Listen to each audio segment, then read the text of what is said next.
Hi there. I wanted to come together and do a no fail bloom. You guys know I do a lot of blooms, and it's one of the things that people have a lot of questions about. So I thought, let's do it. We are using a low viscosity resin today. I haven't used Teexpert in a while, but I got a deal on it, so that's what I'm using. Like I said, it is a low viscosity 1-to-1 resin.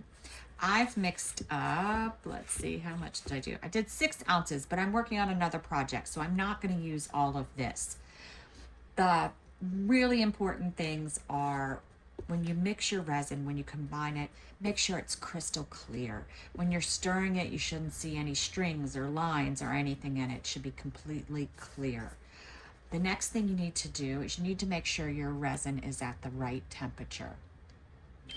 So this resin is at 31.9 degrees Celsius and 89.2 degrees Fahrenheit.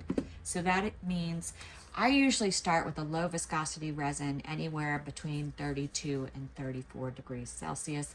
My room is 75 degrees Fahrenheit.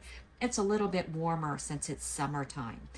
If it's in the wintertime, I'll let the resin get even warmer, but because I know it's going to warm up a little bit faster in the summertime, we're going to start now. The first thing I do is put a tad of white in this cup. So let's talk about my coaster. When you are learning to do blooms, these coaster molds are awesome. They only take about 4 ounces total. They have this one with the diamond edge too. But you don't want to waste a lot of resin when you're learning. And these are at a perfect size. You start to get larger, then you start to seeing it not bloom in the center, so you have to do, it's a little bit more tricky. So this is perfect. Get them on Temu, Amazon, AliExpress, I think is one company. But yeah, they're inexpensive and you can do a lot of them. You can put your 2 ounces in and play with it and know if your bloom's going to work, and that way you're not wasting resin.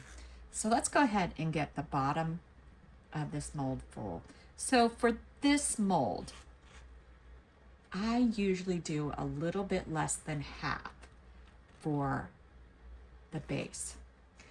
Now with the bloom, you don't want to put too much resin in. So once I get it close to where I want to be, I let the resin walk the rest of the way. Other important things, Pampers wipes or baby wipes. Get good ones so they don't fray, but they can be used to clean up resin. All right, so I put just not quite enough, so I think I'm gonna pop just a little bit more in there, and then I'm done putting resin in this mold. Oh, the other thing is, to clean your molds, all you need is masking tape. You don't really want to put any cleaners in them or anything. You just want to keep them cleaned up. The other thing that I've learned is I keep them in storage bags now. I find that they yellow just a little bit slower if they're in a storage bag. I don't know if it's because the oxygen doesn't get to them or something, but that's my newest thing. So for white, you can use Casting Craft, Pinata, Blanco Blanco, and if you use an alcohol ink, it's going to be a little bit flatter. There's Satori White by Eye Candy, which is a paste, and then there's Let's Resin Ocean White. All of these work.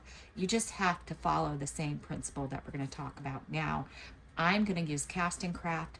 I am going to start with 5 drops. I have under an ounce of resin, and I don't want too much in here.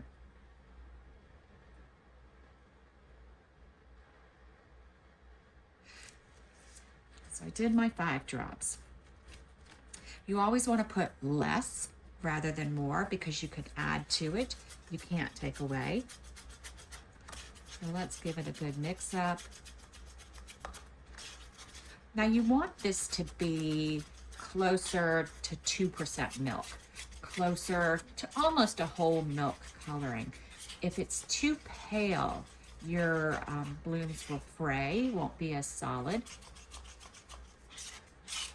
And what I do is I do this little test. I see how fast I can see the stick. Now I can't see that because I'm in the light. I think I need 1 more drop. I'm still a little too white.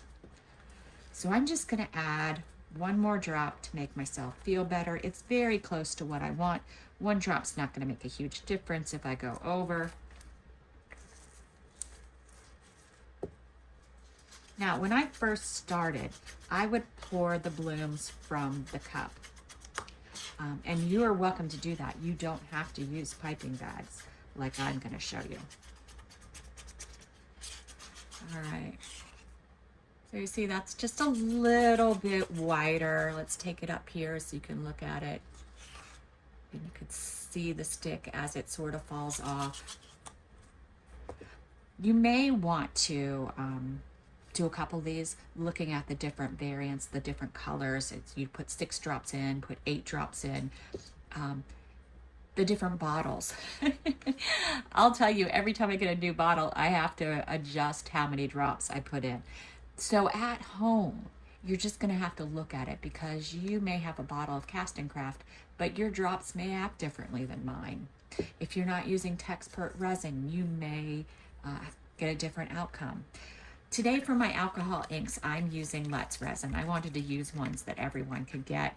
This is their peach, sapphire blue, purplish red. I'm going to start with a peach drop in the center, and you can do whatever design you want. Just remember, you can't put too much. If you put too much, then your project won't cure. So you keep 6% or less of any add-ons. So 6% of your volume.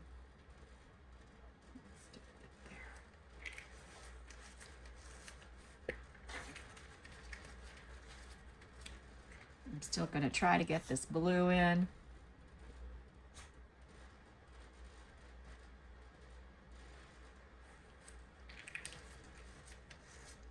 I want to make my center a little bit bigger, so I will add another drop of this peach, because you see as it spreads, sort of pushes it apart. All right, is that how I want to do it? Yes, I'm going to leave it like that. Now these are 6-ounce cups. These are 8-inch piping bags. I just put it in a little silicone cup so it stands up. It's much easier to control and use. I mean, you don't have to hold the bag in your hand while you fill it.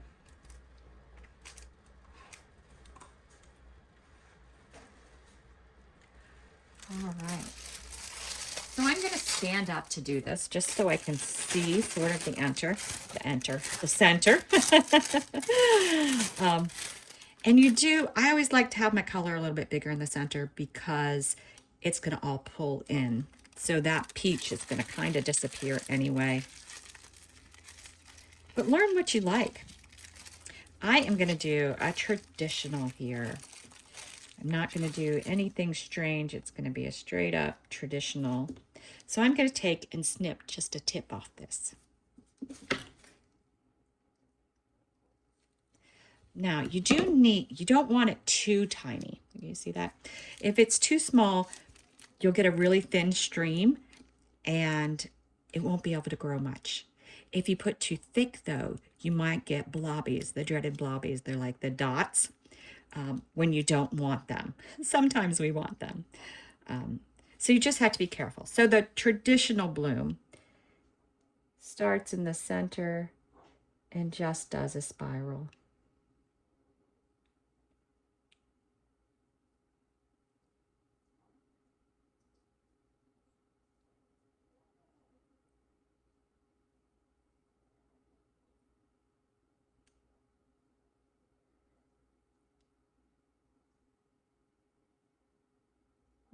Go out just a little further. Now, this could very well touch the edge of my mold, but that's okay. I'm just trying to get it out as far as I can. Now, we're going to do the traditional. I do all sorts of things in my videos, but the traditional are pulls ins and pulls outs, if that makes sense. So you pull into the center, pull into the center, pull into the center, and pull into the center. Now, you could do more pulls in. And I think we're going to do that because it makes more petals. This one was my last pull into the center. So what I normally would do, and I'm going to do it now so you guys can watch, is I pull in and then I do a swirl. I don't play around in the center too much because if you do that, you're going to dilute your center, get a funny center. I actually prefer not to have glass bits in my center or anything in my center. I like the center to look like a flower. Today we're going to do bits though. So one of the traditional ones would be just to pull out on all these now, but I want a little bit more petals. I'm not going to keep going all the way into the center because I already swirled that. I don't want to touch it. So I'm just going to go a little way, not all the way.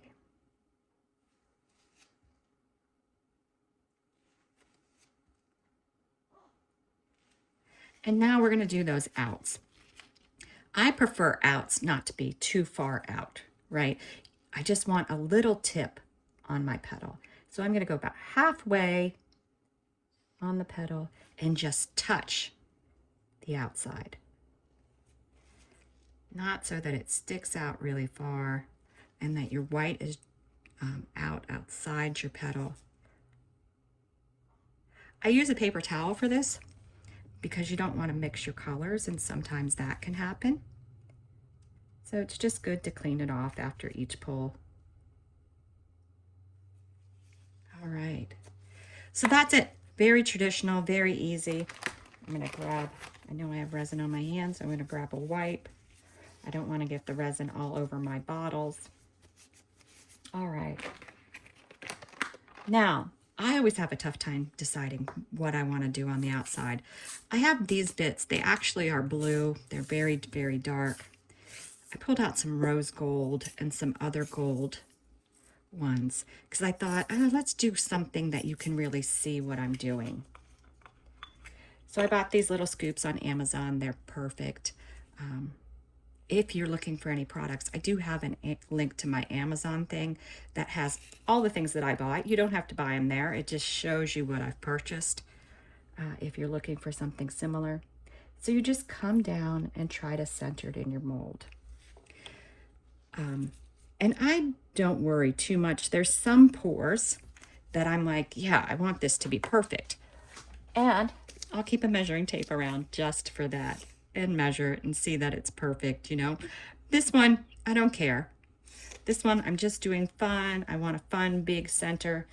Normally I do very small centers. So this one, I'm not too worried. I do want it to be a little rounder, so I'm going to try to make it a little rounder.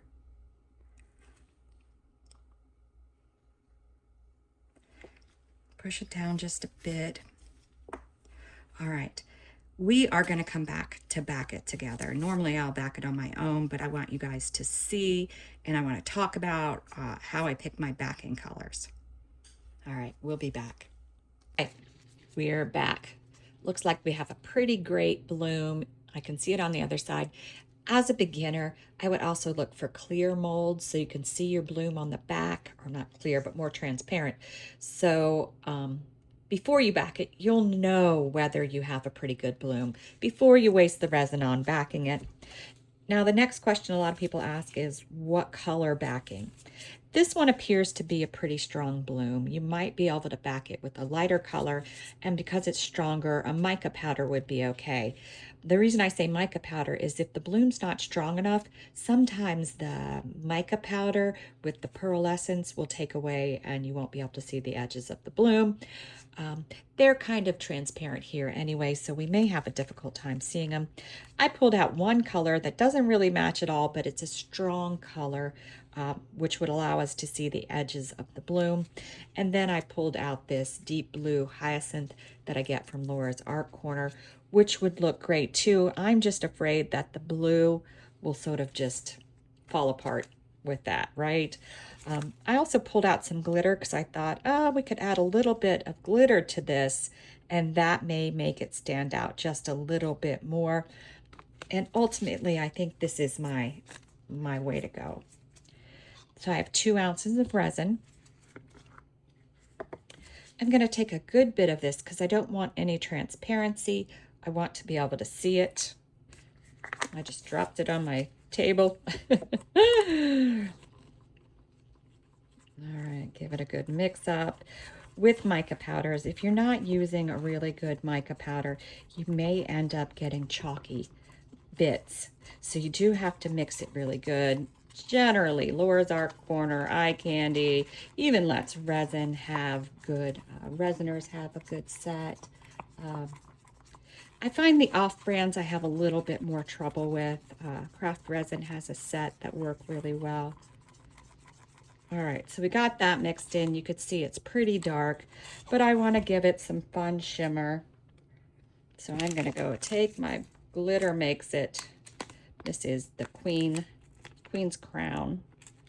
I don't use a lot of glitter, but they do make your blooms look really cool, the background. So we're just going to use the rest of this bag up. Give it a good mix. And hopefully that'll make my lighter ended petals stand out a little bit more. It's black. We've got two colors in here. Then you just dump it right in.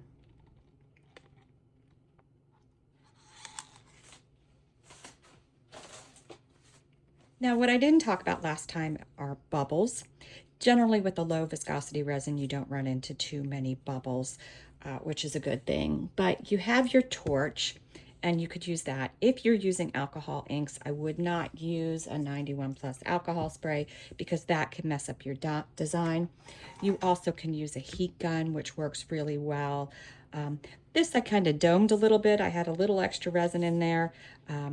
So I'm not going to use my heat gun, not going to use alcohol spray. I might use my torch, but I'm going to wait about 10 minutes for the bubbles to kind of settle, really see what's going on. And to get everything to move towards the center. I don't want to risk burning my mold to my resin, which when using a torch you can do if you get it too close to the edge. And that's it. We'll be back when it's time to unmold. All right, we're back. I might have gone a little too crazy for this design with the glitter. I don't know. We'll see. We'll see when we open it, but it may look super cool. You just never know. Resin has a mind of its own, everything. All right. So it's the moment of truth. Oh, wow. Look at that. Now, I don't know that I'm a huge fan of the back. Maybe a red would have looked nice, but it is super pretty. It's standing out. It's everything we want a bloom to do. It looks like a flower. That's what I love about blooms, to make them look like flowers. Thanks for watching.